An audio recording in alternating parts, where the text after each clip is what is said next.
오늘은 요한계시록이라는 제목으로 은혜를 나누기 원합니다. 우리가 마태복음부터 시작해서 이제 계시록까지 왔습니다. 매주 주일을 통해서 하나님의 그 한 서신서, 복음서 이런 것을 은혜를 나눠서 오늘은 요한계시록 본문 있습니다. 우리 계시록 22장 7절과 12절부터 14절 말씀 본문 말씀입니다. 7절 같이 우리 한번 봉독하죠. 같이 읽죠. 시작. 보라, 내가 속히 오리니 이 책의 예언의 말씀을 지키는 자가 복이 있으리라 하더라. 아멘. 자, 12절부터 14절 교독합니다. 보라, 내가 속히 오리니 내가 줄상이 내게 있어 각 사람에게 그의 일한 대로 갚아 주리라. 13절 시작. 나는 알파와 오메가여, 처음과 나중이요 시작과 끝이라. 14절 같이 읽죠. 시작. 그 두루마기를 빠는 자들은 복이 있으니 이는 저희가 생명나무에 나아가며 문들을 통하여 성에 들어갈 권세를 얻으려 함이로라. 아멘. 모든 강에는 구비가 있습니다. 언뜻 흐르는 강물의 입장을 보게 되면 막힌 곳이 있고 이렇게 컬브하면서 구비가 있기 때문에 강물의 입장에서는 그게 장애물이에요. 그러나 그 구비가 없으면 그 강물이 속도가 점점 더해져서 인간을 해칠 수 있는 위험을 갖게 됩니다. 마침내는 사람을 해치는 흉기가 될 수 있다는 거죠. 이런 자연의 섭리를 보면서 우리 인생도 마찬가지가 아닌가 생각해 봅니다. 정신없이 빠르게 살게 되면 자신도 모르는 사이에 세속화가 돼버려요. 그러면서 결과적으로 인생의 끝을 마감할 때는 솔로몬의 고백대로 헛되고 헛된 이 인생을 내가 잘못 살았구나, 그러면서 인생을 마감할 수 있다는 것입니다. 그러나 그 인생의 구비, 그 고난이라는 그 선물을 하나님께 받으면 인생을 재해석하게 되지요. 그 고난이 신앙의 바른 길로 일단 내가 퍼스해서 정지해서 내 인생을 돌아보게 할 수 있는 그 은혜의 시간이 될 수 있습니다. 그리고 그 인생의 고난이 신앙의 바른 길로 인도할 때도 있고, 그 인생 고난의 결과가 믿음의 깊이와 영성의 충만함으로 인도되기도 합니다. 약 2000년 전 기독교인들은 그 인생의 구비인 고난을 직면하고 있었어요. 로마에서 시작된 박해와 핍박은 점점 심해져서 황제를 이제 황제의 차원에서 하나 더 높여서 신이라고 선포하는 그런 웃지 못할 상황이 발생하게 됩니다. 더욱더 박해와 핍박은 커지게 되고, 사람들이 길에 만나면 시설은 신이요, 이렇게 서로 교통하는 것이 인사였었습니다. 근데 우리의 신은 누굽니까? 기독교인들이 섬기는 신은 여호와 하나님인데 시설을 신이라고 하지 못하는 것이 우리의 상황이 아닙니까? 그때도 마찬가지였었어요. 근데 그 선포를 안 하게 되면 그냥 마구잡이로 그냥 데려가서 핍박하고 박해하고 죽이는 그런 상황이 전개가 된 거예요. 거기에다가 다시 오시겠다고 하신 예수 그리스도의 약속, 승천하시면서 I will come back, 내가 다시 오겠다, 이런 말씀을 선포했는데 사실 예수님이 재림은 지연되고 있지 않았습니까? 그러니까 기다리는 사람 입장에서는 좀 빨리 오셔서 이 같은 고난을 모두 좀 해결해 주시면 좋겠는데 그것이 되지 않고 있었다는 거예요. 그래서 신앙을 지키기 위해서 목숨의 위협을 감수하는 그 동시에 예수님을 기다리는 기다림에 사실 지쳐 있었던 그 상황이 2000년 전 기독교인들의 상황이었었습니다. 자, 이런 상황에서 하나님께서는 당신의 한 종을 선택하세요. 그래서 박해와 핍박, 고난 가운데 붙잡아야 하는 진리를 다시 선포하면서 그 진리를 통해서 희망을 주시는, 소망을 주시는, 힘을 주시는 그런 말씀이 요한계시록입니다. 이 계시록을 기록하는 하나님의 종은 요한이었었습니다. 요한복음, 요한 1서, 2서, 3서 그리고 계시록을 그는 기록했죠. 사도 요한은 핍박 때문에 그도 만모섬에 유배되는 상황에 도착했고 그 만모섬에서 하나님의 계시를 받게 됩니다. 하나님께서는 그 당신의 완전한 계획의 끝부분을 요한을 통해서 발표하시는 거예요. 그 하나님의 책의 이름은 요한계시록이고 그 계시록의 뜻은 가려진 것이 드러나는 것, 감춰지었던 것이 밝혀지는 것, 비밀을 열어보게 하는 것, 그런 의미를 갖고 있습니다. 사랑하는 OFC 가족 여러분, 요한계시록은 예수 그리스도의 계시입니다. 그러므로 계시록을 묵상하실 땐 가장 중요한 것이 있는데 그것은 예수님을 만나는 거예요. 예수 그리스도의 계시인데 예수님을 못 만나면 무슨 의미가 있습니까? 교회 와서 하나님을 만나는 곳인데 하나님을 만나지 못하고 그저 교제만 하고 가게 되면 그게 무슨 큰 의미가 있겠습니까? 계시록 1장 1절부터 3절에 이렇게 말씀하십니다. 예수 그리스도의 계시라. 이는 하나님이 그에게 주사 반드시 속히 될 일을 그 종에게 보이시려고 그 천사를 그 종 요한에게 보내어 지시하신 것이라. 2절 같이 읽겠습니다. 시작. 요한은 하나님의 말씀과 예수 그리스도의 증거 곧 자기의 본 것을 다 증거하였느니라. 3절 시작. 이 예언의 말씀을 읽는 자와 듣는 자들과 그 가운데 기록한 것을 지키는 자들이 복이 있나니 때가 가까움이라. 아멘. 우리는 신앙생활 하면서 이 예언이라는 단어를 바로 인식해야 됩니다. 이 예언이라는 것은요, 단순히 장차 앞으로 나타난 일을 예고하는 것이 아니에요. 성경이 말씀하시는 예언은요, 그 상황에서 성도들이 필요한 하나님의 말씀이 선포되는 것이 예언입니다. 근데 우리는 이 예언에 대해서 좀 잘못 생각하는 경우가 있어요. 내가 어디에 비즈니스를 해야 돈을 많이 벌겠습니까? 그건 점 보는 거지 예언을 추구하는 게 아니에요. 얼마의 딜을 넣어야 되겠습니까? 또 어쩔 땐 그게 맞아요 또. 즉 계시록은요, 예수께서 2000년 전 핍박받고 있는 하나님의 자녀들에게 필요한 말씀이 선포된 겁니다. 이게 예언이에요. 자, 이 같은 영적인 원리를 여러분과 저의 삶에 적용했으면 합니다. 우리 모두는 말씀 묵상을 하지요. 큐티라고 합니다. 성경을 묵상하다 보면 어떤 구절이 자신의 내면에 그 울림이 오는 크기가 다른 날이 있습니다. 어떤 경우는 수많이 들었던 구절인데 그 새롭게 오는 떨림이 있어요. 아니 내가 신앙생활 20년 30년 하면서 이 말씀을 내가 너무나 많이 접했는데 오늘은 다른 각도에서 오는 거예요. 다른 떨림에서 오는 거예요. 귀가 따갑게 들었던 말씀인데 복박치는 감정이 느껴지며 영적인 지진이 내 내면에서 생기게 되는 그런 체험이 생기게 됩니다. 이것이 예수님께서 주시는 계시예요. 이것이 말씀이신 예수님을 만나는 그 순간입니다. 이것을 느껴야 되는 거예요. 그래서 큐티하라는 거예요. 뭐 시간이 남아들어서 하라는 거 아닙니다. 삶의 변화가 어떻게 일어납니까? 나의 왕이 누군가에 따라서 내 인생은 바뀌게 되어 있습니다.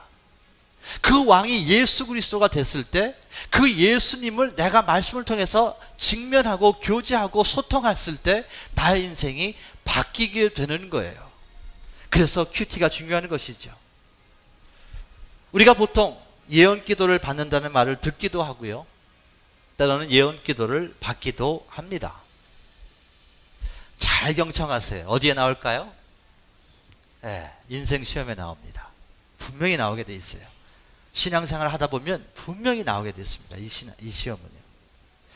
예언 기도를 받는다는 것은 자신의 상황에 필요한 하나님의 말씀을 받는다는 거예요. 미래를 알기 위함만이 아닙니다. 그 필요한 말씀이 미래를 알아야 된다 그러면 하나님께서 미래를 선포하실 거예요. 그러나 미래만을 말하는 것이 예언 기도가 아니라는 거예요. 하나님께서 미래에 대한 말씀을 하신다면 그 말씀이 필요하기 때문입니다. 다시 말해 예언 기도를 무슨 전보듯이 생각하는 사람이 있는데 그것은 잘못된 거예요. 성경적이지가 않습니다. 저는 개인적으로 예언 기도를 받는 것은 반대하지 않습니다. 예언의 은사를 받고 그런 귀하신 분들이 있어요. 그리고 하나님께서 허락하신 일이에요. 필요하기 때문에, 교회가 필요하기 때문에. 그러나 예언 기도에 중독이 되어서는 절대로 안 됩니다. 그 중독 때문은요, 무슨 점 잘 치는 점 잘 치는 교회가 말이 안 되지. 점 잘 치는 무당 찾아다니듯이 그렇게 교회 찾아다녀요. 평생 홈철치도 없어요. 그냥 머리 갖다 대고 그냥 여기 좋다면 저기 가고 이러다가 사역 한번 제대로 못 해보고 만나는 사람마다 엉뚱한 얘기합니다. 그 얘기밖에 안 해요. 여기 가니까 이런 얘기를 들었다. 저건 진짜 같다. 가짜 같다. 그러다가 인생 끝나는 거예요. 중독이 된 거죠. 그렇게 되면 안 된다는 거예요. 그리고 저는 우리의 신앙이 성장해서요, 말씀 묵상을 통해서 필요한 말씀을 직접 하나님께로부터 받았으면 좋겠어요. 직접 계시 받으세요. 독대해 보세요. 예수님과 직접 소통해 보세요. 그 큐티의 의미를 내 마음에 새기고 그 큐티를 통해서 예수님과 만나서 그 말씀이랑 정면 충돌함으로 말미암아 눈물도 흘려보시고 웃어도 보시고 예수님의 마음에 동참해서 마음도 쓰라려 보시고, 이런 것이 신앙이라는 거예요. 우리가 그렇게 찬양하지 않습니까? 예수 그리스도의 마음이 내 마음에 되게 해달라고. 찬양만 그렇게 하는 것이 아니고 말씀 묵상을 통해 성령의 능력 안에 우리가 이런 것을 체험하시는 여러분과 제가 되시기를 예수님의 이름으로 축원합니다. 예수님께서는 당신의 그 핏값을 지불하시고 세우신 교회들이 있죠. 계시록에는 소아시아의 7교회가 하나님 예수님께서 말씀을 선포해 주십니다. 그 7교회들 중에서 4교회는 칭찬과 책망을 같이 받아요. 책망만 받은 게 아니고요, 칭찬도 받습니다. 잘한 것도 있다. 그러나 책망할 것도 있다. 4교회는 칭찬과 책망을 같이 받아요. 그리고 2교회는 책망을 받지 않고 칭찬만 받습니다. 그리고 1교회는 책망만 받게 됩니다. 칭찬을 받았던 서문화 교회는 하나님께서, 예수님께서 이렇게 그에게 말씀하세요. 그 말씀이 계시록 2장 9절과 10절이에요. 내가 내 환난과 궁핍을 아노니 실상은 내가 부유한 자니이다.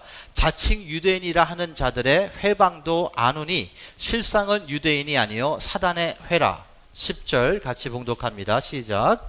내가 장차 받을 고난을 두려워 말라. 볼지어다 마귀가 장차 너희 가운데서 몇 사람을 오게 던져 시험을 받게 하리니 너희가 10일 동안 환난을 받으리라. 내가 죽도록 충성하라. 그리하면 내가 생명의 면류관을 내게 주리라.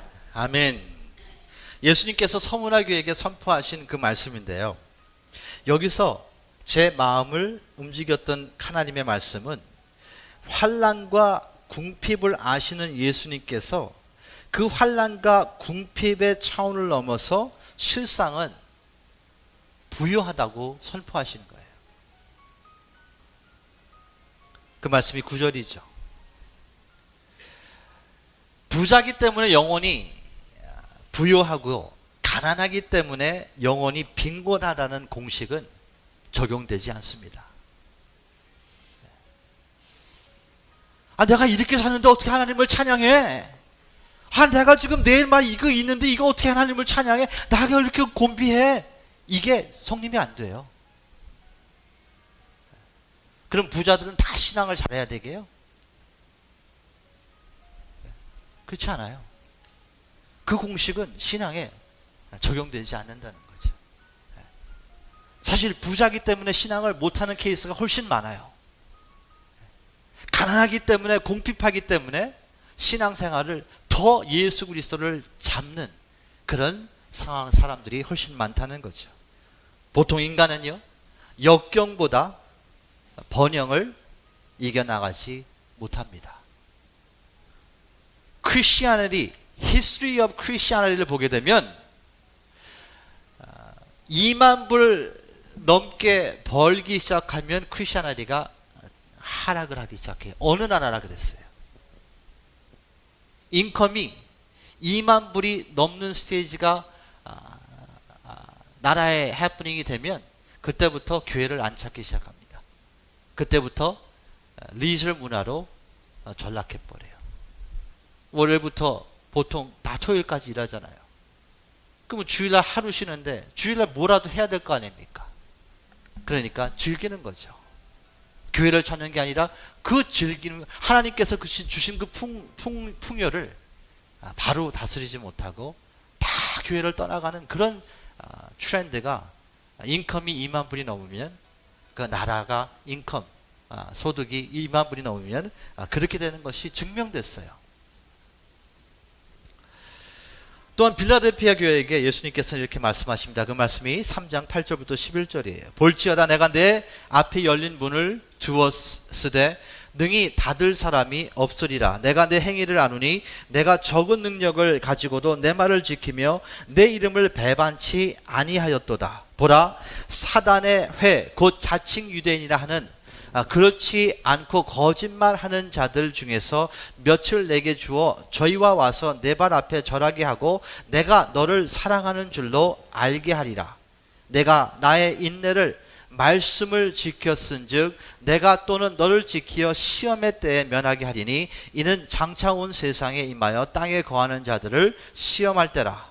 11절 같이 읽겠습니다. 시작. 내가 속히 임하리니 내가 가진 것을 굳게 잡아 아무나 내 면류관을 빼앗지 못하게 하라. 아멘. 작은 능력을 하나님께 드릴 때 그분의 말씀을 삶으로 체험하게 된다는 거예요. 다시 말해 하나님께서 여러분과 저에게 원하시는 것은 큰 게 아니라는 거예요. 작은 거라는 거예요. 근데 그 작은 능력에 하나님께서 기뻐하시고 그분의 능력을 더하셔서 말씀을 체험하게 해 주신다는 겁니다. 이 땅의 교회, 지상의 교회는요, 여러분과 저는 악과의 전투를 매일 해야 되기 때문에 사실 실수도 많고 실패도 많습니다. 그러나 중요한 것은 사랑을 추구하며 작은 능력을 주님께 드려야 된다는 거예요. 하나님이 완전하라고 말씀하시는 게 아니고 너의 작은 능력을 달라는 거예요.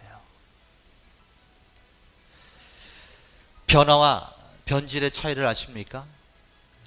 변화는 변하면서 승화하는 거래요. 근데 변질은 변하면서 질이 떨어지는 것입니다. 우리는 변화를 택하든지 변질을 택하든지 하나를 택하게 되어 있어요. 누구나 그래요. 여러분과 저는 작은 능력을 하나님께 드림으로 전능하시는 말씀을 체험함으로 변질되지 마시고 변화되시는 예수 그리스도의 형상으로 닮아가시며 성화되시는 축복을 누리시는 우리 모두가 되시기를 예수님의 이름으로 축원합니다. 그리고 예수님께서는 종말에 대해서 이제 이야기를 요한을 통해서 하십니다. 여기서 말씀하시는, 성경이 말씀하시는 우리 종말에 대해서 우리 세 가지의 관점으로 좀 보았으면 합니다. 이 종말이 왔다는 의미가 무엇일까요? 왜냐하면 종말론에 잘못 휘둘리게 되면요, 정신이 없게 됩니다. 뭐 별의별 거를 갖다가 이 넘버를 갖다가 막 짜 맞춰요. 그래가지고 지금 뭐 이거 있다 저거 있다, 지금 우리가 이렇게 살 때 아니다. 근데 사실 몇천 년부터 다 선포됐던 얘기예요. What's the big deal? 다 알던 얘기인데. 종말의 의미가 뭐냐? 쉽게 말하자면 종말은요, 천국이 가까웠다는 의미예요. 심플합니다. 그래서 예수님께서는 이렇게 사역을 시작하면서 이렇게 선포하세요. 처음 이제 성령을 이제 받으시고 이제 침례 받으시면서 성령이 임하잖아요. 그리고 광야로 끌려가서 예수님께서 사단과 이제 싸움을 하시고 그 후에 이제 사역이 시작되시는데 첫 번째 하신 말씀이 마태복음 4장 17절에 이런 말씀이에요. 이때부터 예수께서 비로소 전파하여 가라사대 회개하라. 뭐가 가까웠어요? 천국이 가까웠다는 거예요. 이게 말세예요. 이게 종말이에요. 다시 말해 큰 의미의 종말은요, 예수 그리스도의 사역부터 시작해서 예수 그리스도가 재림하시는 그 기간이 다 종말 시간이에요. 그러니까 빅딜 만들 게 없어요. 그냥 올 게 온 거예요. 그리고 또한 성경은요, 개인적인 종말을 말씀하고 있습니다. 이게 중요합니다. 여러분의 종말이 온다는 거예요. 저의 종말이 온다는 거예요.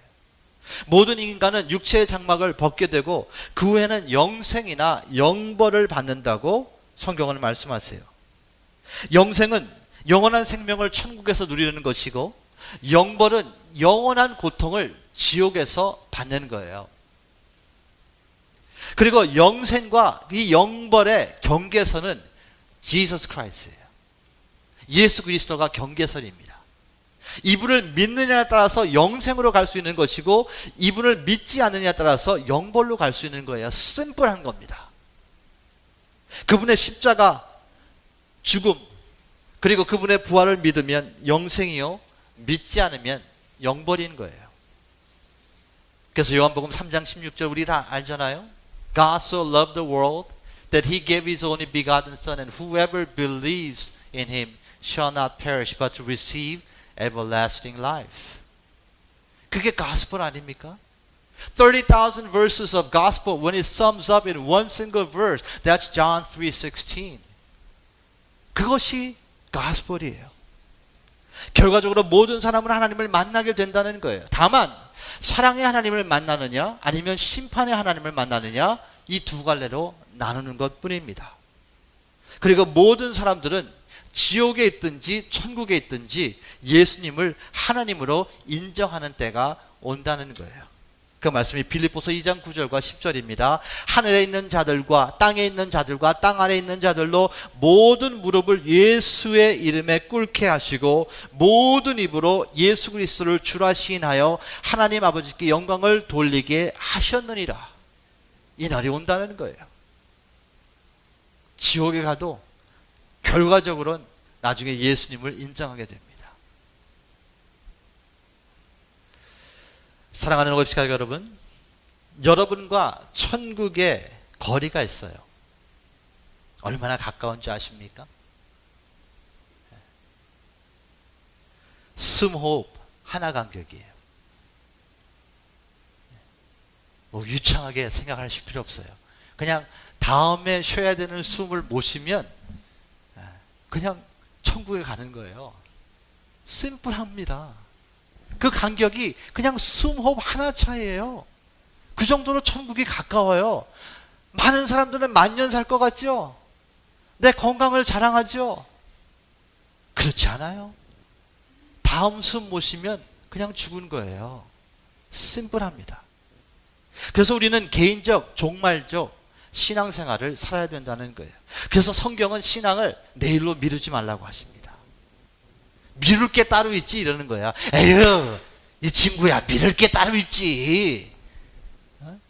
미룰 게 따로 있지. 이거를 미루면 어떡해. 인생의 본질인데 네 영혼이 영원까지 가는 이 중요한 이슈, 가장 중요한 일을 갖다가 미루면 어떡해 이 친구야. 그 말씀이 고린도후서 6장 2절이에요. 가라사대 내가 은혜 베풀 때에 너를 듣고 구원의 날이 너를 도왔다 하셨으니 보라 지금은 은혜 받을 만한 때요, 보라 지금은 구원의 날이로다. 구원을 미루지 말아라. 신앙을 미루지 말아라. 지금 해야 된다. 너 언제 죽을지 어떻게 아는데. 오늘이 구원의 날입니다. 오늘이 큐티하는 날이에요. 오늘이 기도하는 날이에요. 오늘이 변해서 승화하는 날입니다. 오늘이 예수님을 닮아가는 날이며 오늘이 우리가 산제사가 되는 날이며 오늘이 우리가 하나님을 찬양하는 날이라는 거예요. 미루지 마세요. You never know when you're going to move to kingdom of God. 난 천국 가시는 분한테 죽었다고 얘기 안 하거든요. 이사 갔다 그래요. 이사 갔다. 네. 이삿짐이 없는 이사. 네. 전기값도 안 내는 나의 집. 주소도 필요 없는 나의 집. 내 노력 안 해도 예수 그리스도가 길이 되시기에 그냥 도착할 수 있는 그곳. 그것이 천국이라는 거예요. 그리고 마지막 종말은 성경이 말씀하시는 세 번째 퍼스펙티브, 그 계시는 기록되어 있는 7년 환란입니다. 어린 양이신 예수님께서 7인을 떼시면서 7 재앙 시리즈가 시작됩니다. 사진 한번 볼게요. 7인이라는 게 뭐냐면 두루마리, 옛날에는 이게 책이 없었잖아요. 그러니까 두루마기에다가 하나님 말씀을 적고 그랬는데 거기에 두루마리에 인을, 그러니까 아무나 뛰지 못하게 그 인을 중간에 했는데 그 인이 7개예요. 그러면 그 인이 하나씩 띄어지면서 아무나 뛸 수 있는 게 아니에요. 예수 그리스도만 뛸 수 있어요. 어린 양만 뛸 수 있습니다. 그래서 그 인이 하나씩 띄어지면서 7-year tribulation이 재앙이 시작되기 시작합니다. 그런데 이 7년 환란에서 이 재앙이 시작되면서 7번째 인, 첫 번째 때니까 어떤 일이 일어나고, 두 번째 때니까 어떤 일이 일어나고, 세 번째, 네 번째, 다섯 번째, 여섯 번째, 7째 인을 떼는 순간 이것이 7 나팔로 연결이 돼요. 그러면서 천사가 나팔을 한번 불 때마다 또한 다른 재앙이 임하게 됩니다. 첫 번째 천사가 나팔을 불고, 두 번째 천사가 나팔을 불고, 세 번째, 네 번째, 다섯 번째, 여섯 번째, 7번째. 그 7번째 부는 순간 그것이 또 7 대접으로 연결이 돼요. 이 7 대접 안에는 하나님의 진노가 있다고 합니다. 그래서 그 천사가 그 대접을 이 세상에 붓는 거예요. 그러면 이 세상에 하나님의 재앙이 또한 시작되게 되는 거예요. 첫 번째부터 네 번째 나팔을 통한 재앙은 이렇게 소개됩니다. 요한계시록 8장 7절부터 12절인데 지금 우리가 이 읽을 구절들은요, 정확히 어떠한 상태에서 이것이 성취된다는 것은 사실 많은 학자들이 디베이트하는 거예요. 이것을 어떠한 사람이 이렇게 된다, 이렇게 finally 마침표를 찍을 수 있는 게 아닙니다. 이렇게 되지 않겠습니까? 이렇게 하면서 물음표를 찍는 거예요. 자, 그 말씀이 8장 7절부터 12절까지 있습니다. 우리 한번 교독할게요. 첫째 천사가 나팔을 부니 피 섞인 우박과 불이 나서 땅에 쏟아짐에 땅의 3분의 1이 타서 사위고, 수목의 3분의 1이 타서 사위고, 각종 푸른 풀도 타서 사위더라. 둘째 천사가 나팔을 부니 불 붙는 큰 산과 같은 것이 바다에 던지움에 바다의 3분의 1이 피가 되고, 바다 가운데 생명 가진 피조물들의 3분의 1이 죽고 배들의 3분의 1이 깨어지더라. 셋째 천사가 나팔을 부니 횃불같이 타는 큰 별이 하늘에서 떨어져 강들의 3분의 1과 여러 물샘에 떨어지니, 횃불같이 타는 큰 별, 혜성이 지구로 떨어지는 것을 상상할 수 있죠. 근데 이렇게 해서 마침표를 찍으면 안 됩니다. 그냥 그럴 수도 있지 않겠느냐, 이렇게 풀이해야 돼요. 계시록은 하나님이 마침표를 찍지 않은 건 우리가 마침표를 찍게 되면 위험해집니다. 그리고 10절입니다. 11절. 이별 이름은 쑥이라. 물들의 3분의 1이 쑥이 되매 그 물들이 쓰게 됨을 인하여 많은 사람이 죽더라. 넷째 천사가 나팔을 부니 해 3분의 1과 달 3분의 1과 별들의 3분의 1이 침을 받아 그 3분의 1이 어두워지니 낮 3분의 1은 비춤이 없고 밤도 그러하더라. 아멘. 자, 이렇게 재앙이 쭉 선포가 되면서 7 나팔의 재앙이 끝나면서 7 대접의 재앙이 시작되는 거예요. 결과적으로 to make the long story short, 이 모든 재앙들은 이제껏 보지 못했던 강도의 재앙이에요. 상상을 초월한 고통이 있을 것이며 한치의 틈도 보이지 않는 정말로 강력한 재앙이 이 세상에 임하게 된다는 거죠. 그런데 여기서 우리가 바라봐야 될 것은요, 이 상상을 초월하는 재앙이 임하나 그 재앙은 완전한 하나님의 나라로 향하는 통로일 뿐이라는 거예요. 이 재앙을 통과해야 하나님의 나라가, 완전한 나라가 임하게 된다는 거예요. 왜 그렇게 돼야 되냐? 그거는 제가 하나님이 아니니까 어떻게 답해 드릴 수가 없죠. 그러나 성경은 이것이 통과돼야 하나님의 나라가 임한다는 거예요. 이 모든 일들이 성취된 후에 새 하늘과 새 땅이, 거룩한 성 새 예루살렘이 이제 전개되게 됩니다. 그 말씀이 계시록 21장 1절과 2절이에요. 이제 요한은 봅니다. 이 모든 것을 자기가 이제 목격하고 기록하고 21장에 이런 것을 기록하는 거예요. 또 내가 새 하늘과 새 땅을 보니 처음 하늘과 처음 땅이 없어지고, 지금 우리가 보는 모든 것이 없어졌다는 거예요. 바다도 다시 있지 않더라. 또 내가 보매 거룩한 성 새 예루살렘이 하나님께로부터 하늘에서 내려오니 그 예비한 것이 신부가 남편을 위하여 단장할 것 같더라. 여기서 신부는 교회의 성도를 의미하는 것입니다.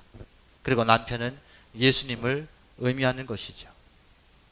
새 예루살렘인 천국은 성도가 거하는 장소이기에 신부인 교회 자체가 남편인 예수님을 위해서 단정하게 준비된 그 상황을 말씀하는 거예요.